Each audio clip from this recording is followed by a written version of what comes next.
If you continue using Illustrator long enough, you're going to run into one of the biggest challenges that any Illustrator user ever faces, and that's the dreaded, "I only have a copy of it as a JPEG" statement from your client. When and if that happens to you, you need to be well equipped in order to convert that JPEG into live vector paths. So in this movie, I'm going to show you how to turn a JPEG-like image into vector artwork using something called image trace. Let's go up to the File menu and create a new document first and foremost. And we'll select the print profile just so I can get an 8.5 by 11 sheet of paper, and I'll hit OK. Once I have that created, I'm going to go up to the File menu and choose Place. Inside of the Exercise Files folder, Chapter 13, there's a fashionista.psd file. And when I place this out on the artboard, you'll see exactly what I mean. This is just a fashion sketch. And I'll shrink it down a little bit so you can see it. There we go. Make sure it fits on the page, and then we can center it up using the alignment controls. Okay, so we want this turned into vector artwork somehow. I could spend hours, days, months, years tracing this with the pen tool, but I'd rather just have sort of a one-click fix. And the image trace is something that can really help expedite that process. So let's go to the image trace button right here and just click it, see what happens. When you click it the first time, it's going to go through and read, do a bunch of stuff, and you're going to see an initial rendering of this piece of artwork. And the initial rendering, I'll be honest, it's very rarely what you're looking for. In some cases it might be, but in this case you can see there are a lot of things missing and it's not exactly what I need it to be. So, in order to get it really like you need it to be, you need to open up this dialog box right here, the Image Trace panel. When you click on the Image Trace panel, it's going to open this up, and you'll be able to see everything. Go ahead and twirl open the advanced options too.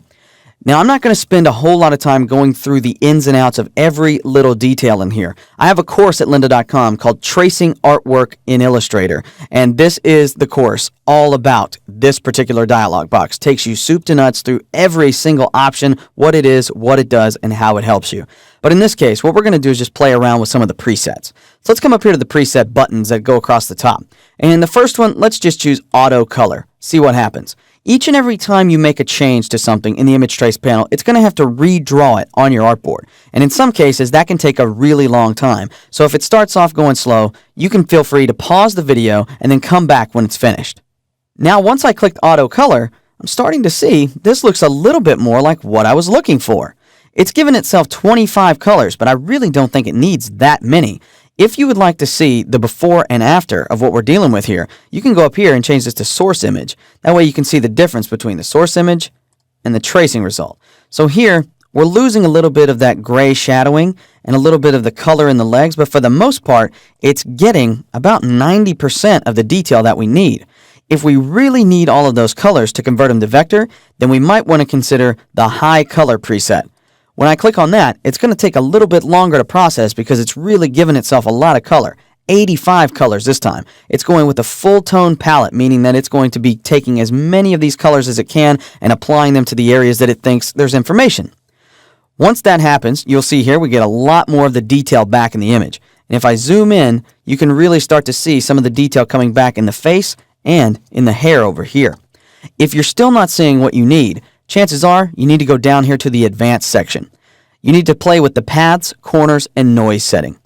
The paths setting determines how closely the newly generated paths follow the original outline of the drawing, or how much artistic freedom you're giving Illustrator, basically. So if you don't care that it fits exactly, you can push this lower, and Illustrator will sort of play fast and loose with the rules. But if you need something to look exactly like it did before, you push it higher, and Illustrator tries to be a little bit more strict. When this finishes rendering, you may see some slight changes to the image, but probably not a whole lot. So let's see what it looks like once it finishes here. See, not a whole lot changed whatsoever. So in this case, it really doesn't matter where I have the paths section. Corners? I don't think I'm going to want any corners in here really, so we can take that way down because this is a very fluid, very naturally drawn image, so there's not going to be a whole lot of sharp lines in this. There's a whole lot of curves. So let's just go ahead and make that change. And again, every single time you make a change, this is going to have to re-render what you're doing. The only way it won't re-render what you're doing is if you turn off the preview at the bottom. The final thing that's going to help you pick up some more of the detail is to adjust the noise. It tells you here reduce noise by ignoring areas of specified pixel size. The higher the value, the less noise you will pick up. So in this case, I want to knock this down to something like 1, and let's see if it brings back any of the smaller details in this sketch.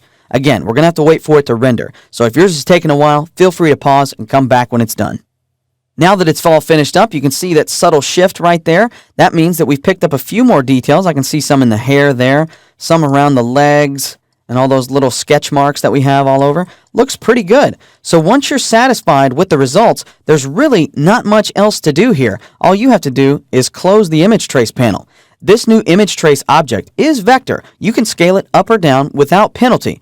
However, the underlying image is still made of pixels, and therefore, every time you resize it, it may have to go through a rendering. So for instance, if I take this down, you'll see it actually goes through and it has to render just a little bit. So some of this might be a little slow depending on how much it has to do. Here you go, scaling it up. It's going to go through and redo all the pixel clustering and all that stuff that it does. And once it's finished, you'll get a result of what this image looks like scaled up. The only way to avoid this when scaling this up or down is to convert the image into vector paths. And that's a very simple operation, and I'll show you how to do it in the very next movie. If you continue using Illustrator long enough, you're going to run into one of the biggest challenges that any Illustrator user ever faces, and that's the dreaded, "I only have a copy of it as a JPEG" statement from your client. When and if that happens to you, you need to be well equipped in order to convert that JPEG into live vector paths. So in this movie, I'm going to